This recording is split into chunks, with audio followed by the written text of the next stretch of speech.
안녕하세요. 대업의 임주성입니다. 자, 오늘은 K 반도체가 한 달 동안에 120조가 증발되었다라는 소식을 전달드리려고 오늘 영상을 준비를 했습니다. 자, 오늘 이 내용 가지고 세 가지 부분을 확인을 해볼 텐데, 첫 번째는 이 내용이 정말 사실인지, 두 번째 어떤 요인에 의해서 이러한 현상이 발생이 되었는지, 그리고 마지막으로는 다시 반등하기 위해서는 우리가 어떠한 요인들을 확인해야 되는지, 이렇게 세 가지 한번 확인해 보도록 하겠습니다. 자, K 반도체가 120조 증발했다라는 것은 반도체 관련주들이 전체가 증발했다라는 내용이 아니고, 정말 충격적이게도 삼성전자랑 하이닉스 이 두 종목의 시가총액의 증발액을 나타내는 것입니다. 자, 그렇기에 전반적인 반도체 관련주 종목들까지 다 합치면 더 큰 하락세였다라고 말씀드릴 수 있을 텐데, 자, 정말로 이 반도체 관련된 산업들이 피크아웃이었는지 아니면 다른 외부적인 요인이 있었는지 부분에 대해서 살펴보고 넘어가 보도록 하겠습니다. 자, 믿었던 국민주의 배신이라고 했는데, 삼성전자랑 하이닉스가 대표적인 반도체 관련 종목이라고 보시면 될 것 같습니다. 자, 여기서도 이제 한 달 동안에 120조가 증발되었다라는 내용을 담고 있는 거고요. 자, 삼성전자 같은 경우는 91조, 그 다음에 SK 하이닉스는 25조 정도 시가총액이 줄어들면서 급락을 했다라는 내용인데, 실질적으로 주가랑 시가총액이 어떻게 변했는지 하나씩 살펴보자면은, 자, 넘어가서 삼성전자의 시가총액 정도 보시게 되면은 8월 20일 기준으로 보시면 될 것 같습니다. 자, 이 정도 위치라고 보시면 될 것 같고, 요 당시 때 종가 가격이 78,900원이었고, 시가총액으로 봤을 때는 471조 원이었습니다. 자, 9월 20일, 지난주 금요일 기준으로 봤을 때는 종가 가격이 63,000원이었고, 시가총액이 376억 원 정도 되었는데, 이때 이제 시가총액 기준으로만 봤을 때는 94조 9천억 증발했다라고 보시면 될 것 같습니다. 앞선 뉴스 기사랑 조금 가격 차이가 날 수 있는 부분은 기준점이 조금 차이가 났다라고 좀 보시면 될 것 같고, 자, 앞전에 7월 11일 날 이제 88,000원, 88,800원 이제 고점을 찍었었는데, 그날 있었던 종가 가격 시가총액 기준으로 봤을 때는 146조 원 정도 이제 더 큰 하락 시가총액이 증발되었다라는 모습을 알 수가 있을 거고요.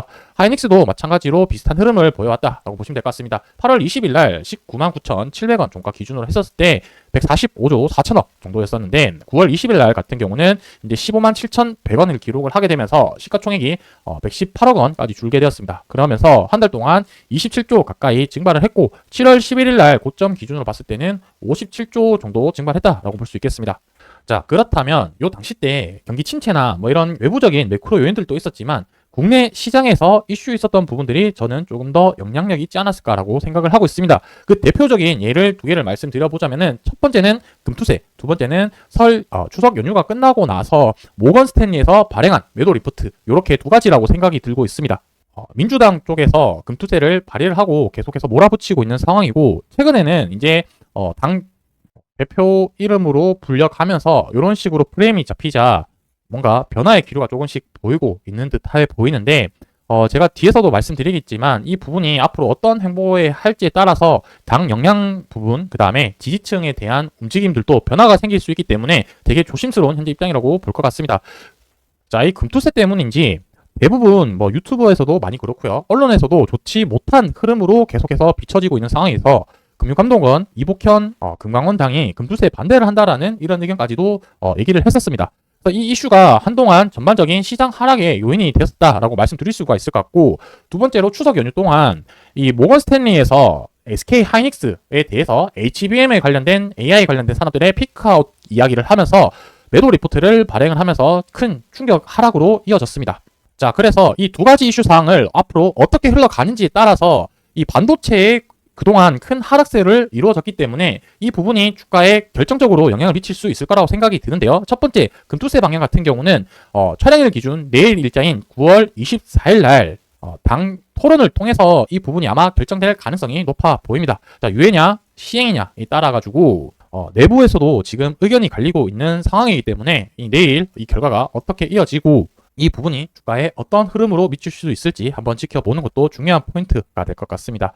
그리고 두 번째로는 모건 스탠리 부분에 먼저 말씀드리자면은, 지난주부터 해서 장 마감 오후 때부터 어떤 의견이 나왔었냐면은, 이 선행 매매와 관련된 의혹이 제기가 되면서 금강원에 수사가 필요하다라고 했었었고, 이 부분에 대해서 금강원이 이제 조금씩 움직이고 있는 모습을 보여주고 있습니다.